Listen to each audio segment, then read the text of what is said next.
Hello students, how are you? कैसे हैं? बिल्कुल ठीक। स्टूडेंट्स, अब हम ये देखना चाहते हैं, अभी पिछले प्रीवियस वाले क्लास में हमने आपको एक एग्जाम्पल लेकर के और सॉल्व करके ये दिखाया कि एरर्स पॉजिटिव भी हो सकती है, निगेटिव भी हो सकती है। एरर निकालने के लिए हम ट्रू वैल्यू में से मेजर्ड वैल्यू को माइनस कर देते हैं। फिर एब्सोल्यूट एरर हमेशा पॉजिटिव होती है, उसमें केवल मैग्नीट्यूड लेते हैं, प्लस माइनस नहीं लेते हैं। फिर मीन एब्सोल्यूट एरर हम लोगों ने डिस्कस किया। फिर हम लोगों ने रिलेटिव एरर या फ्रैक्शनल एरर डिस्कस किया। फिर परसेंटेज एरर डिस्कस किया। फिर किसी मेजर्ड क्वांटिटी को राइट कैसे करते हैं ये हमने डिस्कस किया। अब हम डिस्कस करेंगे कि जब भी हम कोई कैलकुलेशन कर रहे हों, कोई ऑब्जर्वेशन कर रहे हों, लेकिन अगर वो डिफरेंट फिजिकल क्वांटिटी पर बेस्ड है जिनका मेजरमेंट हमने किया है लेबोरेटरी में, तो अगर उन सब में एरर होगी तो जो रिजल्ट आएगा रिजल्ट में भी एरर होगी। तो अब क्वेश्चन ये उठता है कि अगर हमें ये पता है कि density equal to mass upon volume होता है, ये पता है मुझे, और मास में एरर है, वॉल्यूम में एरर है, तो हम डेंसिटी में एरर कैसे फाइंड आउट करें? इसके लिए हम पढ़ते हैं कॉम्बिनेशन ऑफ एरर या प्रोपेगेशन ऑफ एरर। क्या? कॉम्बिनेशन ऑफ एरर या प्रोपेगेशन ऑफ एरर। तो आज हम डिस्कस करने चल रहे हैं इस टॉपिक में कि हम एरर्स को कंबाइन कैसे करें, रिजल्ट जो आ रहा है उसमें रिजल्ट को फाइंड आउट करने के लिए, उसमें एरर को फाइंड आउट करने के लिए। तो किसी भी मेजर्ड फिजिकल क्वांटिटी के रिजल्ट में एरर को फाइंड आउट करने के लिए कुछ रूल्स होते हैं। आइए हम उनका वन बाय वन डिस्कस करते हैं। देखिए, टॉपिक है combination of error.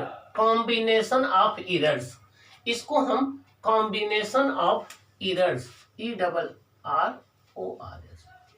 Combination of errors, combination of error कहिए या ग्रुपिंग ऑफ एरर कहिए या प्रोपेगेशन ऑफ एरर कहिए, एक ही बात है।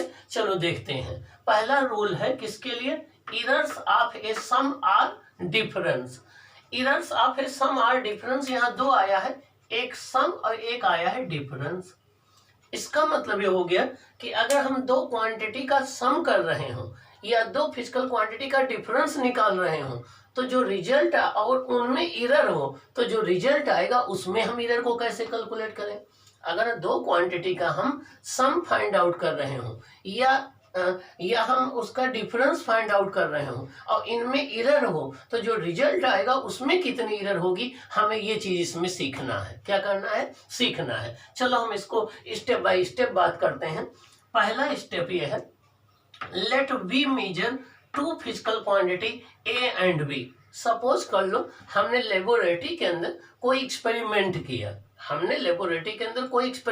किया, और उसमें दो फिजिकल क्वांटिटी का मेजरमेंट किया, एक ए का एक बी का, एक ए का एक बी का।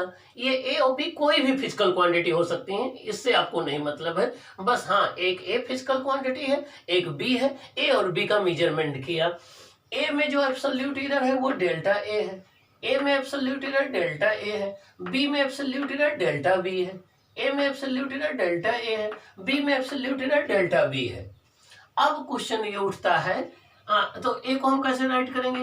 ए plus minus delta A. B को कैसे राइट करेंगे? B plus minus delta B. अब क्वेश्चन ये उठता है कि इनको अगर हम सम करेंगे या इनका डिफरेंस निकालेंगे, सम करेंगे तो ए प्लस बी करेंगे, डिफरेंस निकालेंगे तो ए माइनस बी करेंगे, तो इनका हम सम या डिफरेंस करेंगे तो जो रिजल्ट आएगा उसमें एरर कितनी होगी, यही हमारा क्वेश्चन है। चलो, we want to find out errors in the sum. हम एरर्स सम में एरर्स फाइंड आउट करना चाहते हैं। सपोज कर लो इनका सम क्या है? जेड है। हम ए और बी का सम क्या है? जेड है। और जेड में एरर कितनी है? जेड में एब्सोल्यूट एरर डेल्टा जेड है। तो हमारा क्वेश्चन ये है कि हम डेल्टा जेड कैसे फाइंड आउट करें कि रिजल्ट में एरर कितनी होगी। हमने मान लिया कि ए और बी का जो सम है वो जेड के बराबर है। और जेड में एब्सोल्यूट एरर डेल्टा जेड है। तो डेल्टा जेड को हम कैसे फाइंड आउट करें, हमें डेल्टा ए गिवन है, डेल्टा बी गिवन है, तो डेल्टा ए और डेल्टा बी के हेल्प से हम डेल्टा जेड कैसे निकालें। डेल्टा जेड क्या है, जेड में एब्सोल्यूट एरर है। डेल्टा ए क्या है, एब्सोल्यूट एरर इन ए है। डेल्टा बी क्या है, एब्सोल्यूट एरर इन बी है। देखिए अब फर्स्ट इक्वेशन हमारा हो जाएगा z equal to A plus B. हमने मान लिया कि a प्लस बी को ऐड करने पर z मिलता है, ये फर्स्ट इक्वेशन मिल गया। अब z plus minus delta Z, ये z में एब्सोल्यूट एरर है, equal to a plus minus delta A, b plus minus delta B, means b में एब्सोल्यूट एरर डेल्टा बी हुई, तो a में एब्सोल्यूट एरर डेल्टा ए हुई, तो z में एब्सोल्यूट एरर की हो गई, डेल्टा जेड हो गई। इसमें से इसको माइनस कर दें, सेकंड इक्वेशन से फर्स्ट को माइनस कर दें, तो यहाँ z plus minus delta Z से z को माइनस हो जाएगा।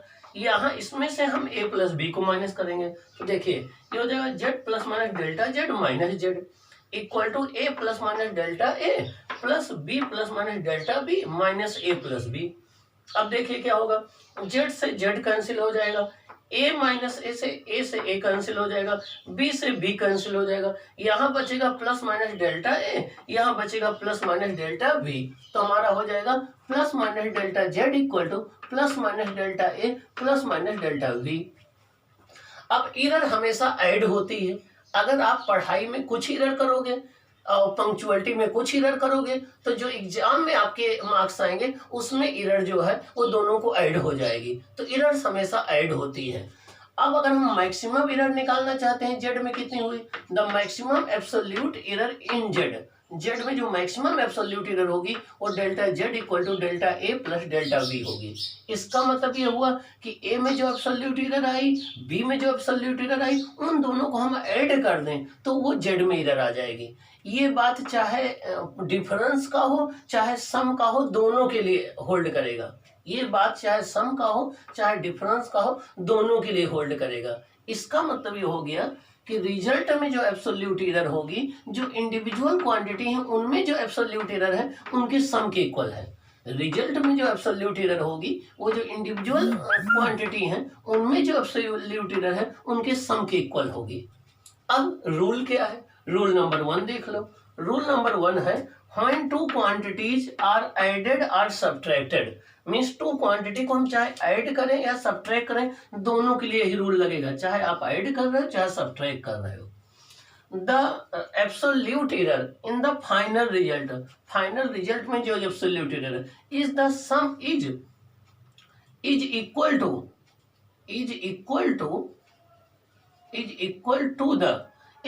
To the sum of absolute error in the individual quantity, is equal to the sum of the absolute errors in the individual quantity।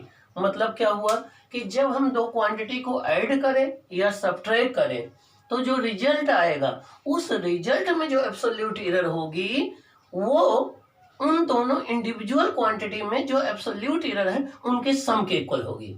तो जब भी दो क्वांटिटी को add किया जाए या सब्ट्रैक्ट किया जाए तो उसमें फाइनल रिजल्ट में जो एरर आएगी उन दोनों क्वांटिटी में जो इंडिविजुअल एरर है उनके सम या डिफरेंस के इक्वल होगी, उनके सम के इक्वल होगी। एरर हमेशा ऐड होती है। अब एग्जांपल हम एक ले लेते हैं तो और ये बात क्लियर हो जाएगी। The temperature of two bodies measured by thermometers are T1 equal to 20 degree centigrade plus minus 0.5 degree centigrade and T2 equal to 50 degree centigrade plus minus 0.5 degree centigrade. आपने दो बॉडी के टेम्परेचर मेजर किए, T1 ये आया, T2 ये आ गया। क्या करना है आपको, calculate the temperature difference and error in them. आपको टेम्परेचर डिफरेंस कैलकुलेट करना है और एरर कैलकुलेट करना है। चलिए इस एग्जांपल से ये कॉन्सेप्ट क्लियर हो जाएगी। सॉल्यूशन गिवन में क्या है, T1 equal to 20 degree centigrade plus minus 0.5 degree centigrade. इसको हम इस फिजिकल क्वांटिटी को A मान लें, इसको हम डेल्टा ए मान लें। T2 equal to 50 degree centigrade, इसको हम B मान लें, इसको प्लस माइनस डेल्टा B मान लें। ओके, तो T2 आपको गिवन है 50 degree centigrade plus minus 0.5 degree centigrade. अब डेल्टा ए कितना है, डेल्टा ए है एब्सोल्यूट एरर फर्स्ट में, तो ये 0.5 डिग्री सेंटीग्रेड है। ए कितना है, 20 डिग्री सेंटीग्रेड है। डेल्टा बी कितना है, 0.5 डिग्री सेंटीग्रेड है। बी कितना है, 50 डिग्री सेंटीग्रेड। अब हमें क्या करना है, एक तो डिफरेंस निकालना है, क्या करना है, टेम्परेचर डिफरेंस निकालना है, और दूसरा एरर निकालना है। तो टेम्परेचर डिफरेंस का मतलब, तो एक तो हमें एब्सोल्यूट एरर डेल्टा जेड निकालना है, दूसरा Z equal to B minus A निकालना है। डिफरेंस का मतलब ज्यादा टेम्परेचर माइनस कम टेम्परेचर, हायर वाले टेम्परेचर में से लोअर वाले को माइनस करेंगे। तो पहले चलो टेम्परेचर डिफरेंस निकाल लेते हैं। जेड इक्वल टू हो जाएगा T2 माइनस T1, तो हो जाएगा 50 माइनस 20, 30 डिग्री सेंटीग्रेड आ जाएगा। अब डेल्टा जेड का रूल अभी देखो हम लोगों ने क्या पढ़ा था, डेल्टा जेड इक्वल टू होता है delta A plus delta B, delta Z equal to होता है delta A plus delta B. तो डेल्टा जेड आ जाएगा delta A plus delta B. Delta A कितना है 0.5 और डेल्टा बी क्या है 0.5, तो ये 1 आ जाएगा। अब कोई क्वांटिटी राइट कैसे करते हैं, Z plus minus delta Z. Z कितना है आपका, ये है आपका 30 डिग्री सेंटीग्रेड, और प्लस माइनस डेल्टा जेड कितना है 1 डिग्री सेंटीग्रेड। ये आपका आंसर आ जाएगा।